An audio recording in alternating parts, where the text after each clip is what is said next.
Today I'm going to talk about these very special dreams that solve problems. Hello, hello, hello. It's Carol Ann Chapman. I'm so happy to see you here today. Most dreams are based on whatever's going on in your waking life before you have the dream. So this might be the day before, it might have to do with an activity.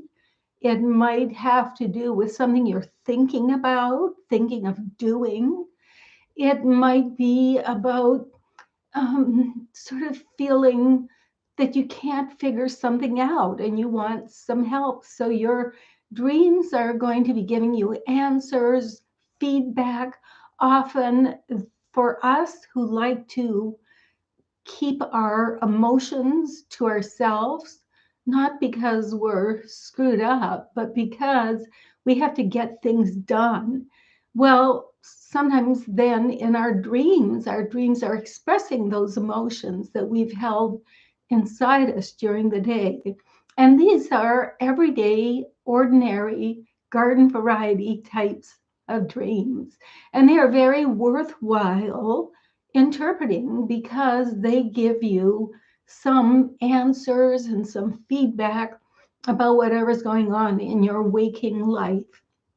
But there are also these occasional dreams that are phenomenal. And in fact, they're one of the reasons it's worthwhile to, say, keep a dream journal or have some practice with interpreting dreams. Because if you're practicing interpreting your dreams, you also are more likely to remember your dreams. And you don't want to miss one of these very super special dreams. Now, an example would be one that I had, which was when I dreamt about a man I'd never met before, didn't even know he existed. In the dream, it showed me his house, his work, his dog, his best friend, and then it showed him smiling at me. And he was wearing an orange corduroy jacket. Well, anyway, the next day I saw him in real life, and he was wearing that orange corduroy jacket. I mean, how could I possibly know these things? I couldn't. And that man now is my husband. We've been married almost 30 years. So that's an example of one of these unusual dreams that it's not based on experience. It's not based on what was going on the day before. It's something totally different. So where does a dream like that come from? And on Monday I did another live stream here on YouTube, and it was about Vivien Thomas's dream. And it was a dream. He was a medical researcher. It's the same kind of dream. He and the doctor he worked for were stumped. They were trying to do an operation, the first operation on the heart, to heal babies with blue baby syndrome, and they just came up against a wall. And then Vivien had this dream, and it had the answer. Well, they were sort of banging their heads against a wall, trying to figure out why are our research surgeries failing. And the dream gave them the answer. All right, let's talk about our mind. On the one hand, we have the conscious mind. On the other hand, we have the unconscious mind. Now, the conscious mind is the mind that is awake right now. It's our daytime mind. And the unconscious mind, in a way, I hate using the word unconscious because it has the sense that you're hit over the head and go unconscious. But I mean it in the sense that it's not conscious. It's not conscious to the conscious mind. Now, one of the there's three aspects of this unconscious mind. One of them is the body mind. And this body mind is awake, whether you're sleeping or awake, and it's keeping your body going. It's part of the subconscious mind, but it's a very important part. And it keeps us alive. For example, it keeps our heart beating. It keeps the digestion going in our body. It keeps all the hormones coursing through our body. It's healing us all the time. So that's our body consciousness. Then there's the subconscious, and that means under the conscious mind. And this subconscious mind keeps all of our memories in it. And this includes not only the memories of this lifetime, but the memories of past lifetimes and even memories of Atlantis or memories of having been or being an extraterrestrial. These are kept in our subconscious mind.